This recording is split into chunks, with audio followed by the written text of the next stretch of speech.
மயிலாடுதுறை அருகே வடகரை பள்ளிவாசலில் தொழுகையை முடித்துவிட்டு எஸ்டிபிஐ கட்சியினர் ஆர்ப்பாட்டம் செய்தனர்.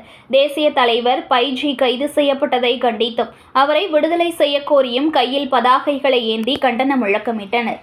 மயிலாடுதுறை மாவட்டம் தரங்கம்பாடி தாலுகா வடகரை ஜாமி மஸ்ஜித் மற்றும் பள்ளிவாசலில் ரம்ஜான் பண்டிகையை முன்னிட்டு இஸ்லாமியர்கள் சிறப்பு தொழுகையில் ஈடுபட்டனர்.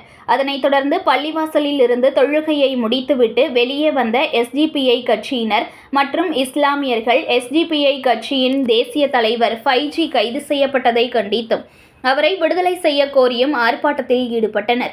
பூம்புகார் சட்டமன்ற தொகுதி தலைவர் சம்சுதீன் தலைமையில் நடைபெற்ற ஆர்ப்பாட்டத்தில் அக்கட்சியின் மாவட்ட செயற்குழு உறுப்பினர் நவாஸ்கான் உள்ளிட்ட நிர்வாகிகள் பலர் கலந்து கொண்டு கண்டன உரையாற்றினர்.